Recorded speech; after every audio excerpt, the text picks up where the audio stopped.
For this time, I'd like to show you the title of my presentation. That is Pancasila sebagai sistem etika politik dan ideologi negara.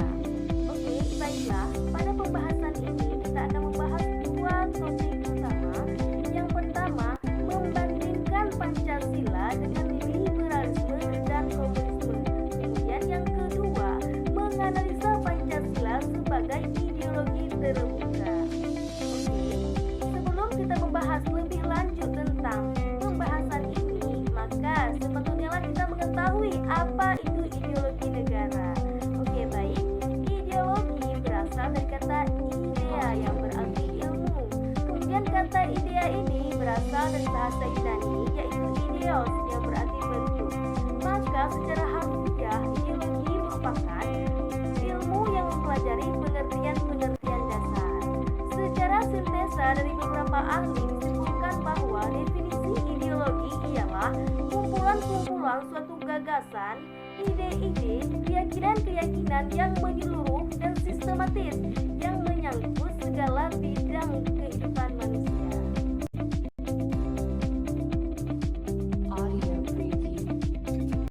Oke, baiklah. Setelah kita mengetahui apa itu ideologi negara, marilah kita menuju kepada poin yang pertama, yaitu membandingkan sistem etika Pancasila dengan liberalisme dan komunisme. Oke, pada pembahasan ini tentunya terbagi dua pembagian, yaitu liberalisme dan komunisme. Maka kita akan membahas yang pertama, yaitu ideologi liberalisme. Pada abad ke-18 di Eropa, terutama di Inggris, terjadilah suatu revolusi di dalam bidang ilmu pengetahuan. Kemudian berkembang ke arah revolusi teknologi industri. Perubahan tersebut membawa kepada perubahan orientasi kehidupan masyarakat yang baik dalam bidang sosial, ekonomi, maupun politik. Paham liberalisme berkembang dari akar-akar rasionalisme, yaitu paham yang mendasarkan pada rasio sebagai sumber kebenaran tertinggi. Kemudian materialisme yang meletakkan materi sebagai nilai tertinggi, dan empirisme yang mendasarkan pada kebenaran fakta empiris, serta individualisme yang meletakkan nilai dan kebebasan arti individu sebagai nilai tertinggi dalam segala aspek kehidupan masyarakat dan negara. Kemudian, liberalisme atau liberal adalah sebuah ideologi, pandangan falsafat, dan tradisi politik yang umum yang didasarkan pada pemahaman bahwa kebebasan adalah nilai politik yang utama. Secara umum, liberalisme mencita-citakan suatu masyarakat yang bebas, dicirikan oleh kebebasan berpikir bagi para individu.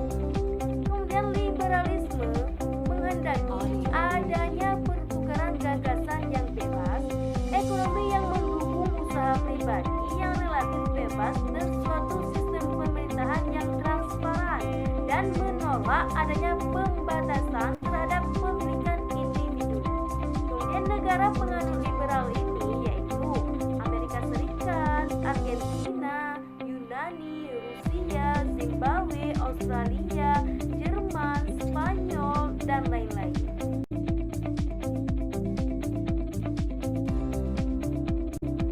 Oke, right guys, setelah kita mengetahui berbagai macam definisi daripada liberalisme, maka sekarang kita juga patut mengetahui tentang ciri-ciri daripada ideologi liberalisme. Oke, yang pertama dalam bidang ideologi, liberalisme menerapkan paham sekuler. Yang kedua dalam bidang politik, liberalisme dikenal dengan adanya partai oposisi. Kemudian yang ketiga dalam bidang ekonomi, liberalisme bersistem ekonomi kapitalis serta perekonomian yang diserahkan oleh perorangan. Dan yang keempat dalam bidang sosial budaya, liberalisme beranggotakan masyarakat yang cenderung individualis. Oke, right? Nah, setelah kita mengetahui tentang ciri-ciri, kita juga harus mengetahui siapa sih tokoh-tokoh utama dalam liberalisme atau ideologi liberalisme. Oke, yang pertama ada John Locke, kemudian yang kedua ada Voltaire, kemudian yang ketiga ada Montesquieu, dan seterusnya ada J.J. Rousseau, dan ada juga Adam Smith, David Ricardo, serta Robert Malthus. Baiklah, bahasan tentang ideologi liberalisme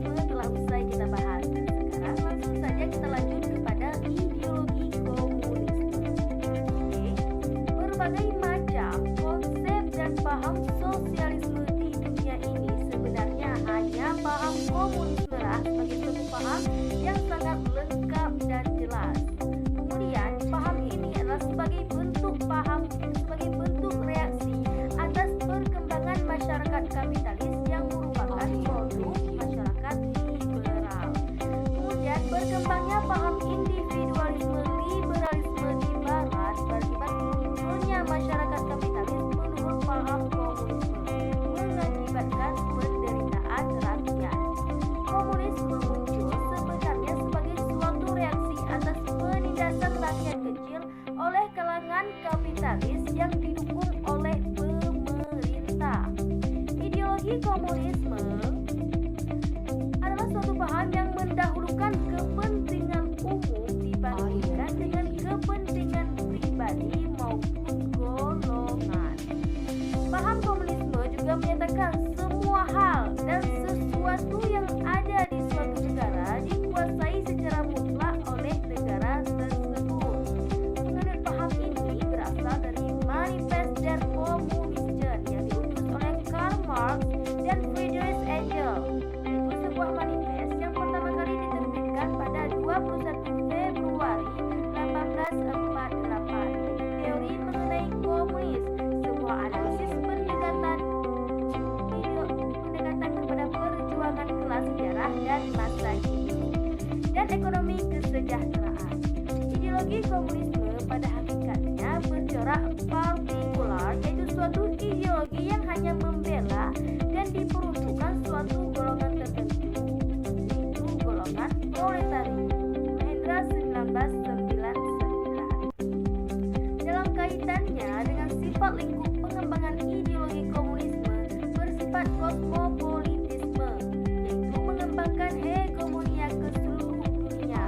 Marx menyerukan kepada kaum buruh seluruh dunia untuk bersatu memerangi kaum kapitalis dan agama. Sebagai suatu ideologi komunisme merencanakan suatu cita-cita yang bersifat utopis, yaitu suatu masyarakat tanpa kelas, masyarakat yang sama rata dan sama rasa. Masyarakat yang tanpa kelas dilukiskan suatu masyarakat yang dapat memberikan suasana hidup yang aman tanpa hak milik pribadi dan tanpa pertentangan sarana dan korupsi, tidak berdasarkan atas hak milik pribadi melainkan komunal. Namun demikian, perjalanan sejarah menunjukkan bahwa dalam kenyataannya cita-cita tersebut tidak kunjung datang karena munculnya kontradiksi inter, yaitu ternyata muncullah kelas-kelas baru dalam tubuh pemerintahan komunis yang memiliki kekuasaan mutlak.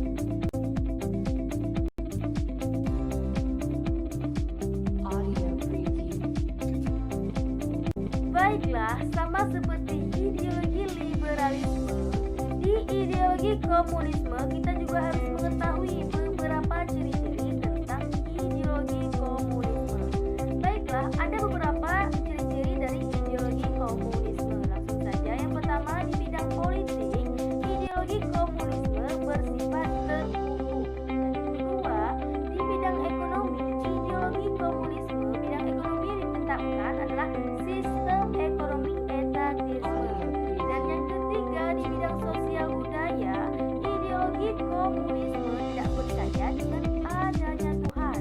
Masyarakat hanya mengenal satu kelas sosial. Dan hanya itulah merupakan ciri-ciri daripada ideologi komunisme. Oke, baiklah, sekarang kita lihat pula tokoh-tokoh yang menganut daripada ideologi komunisme. Langsung saja, di sana ada Karl Marx, kemudian ada Friedrich Engels, dan yang ketiga ada Joseph Stalin, dan ada juga Leonid Brezhnev, ada juga Mao Zedong, Zhou Enlai, dan Musso dan Aidit. Oke, well everyone, pembahasan yang pertama atau poin yang pertama yaitu membandingkan etika Pancasila dengan liberalisme dan komunisme telah usai kita bahas atau tuntas. Jadi, sekarang kita akan melanjutkan kepada poin yang kedua yaitu menganalisa Pancasila sebagai ideologi terbuka. Oke, langsung saja pada pembahasan ini kita akan membahas arti Pancasila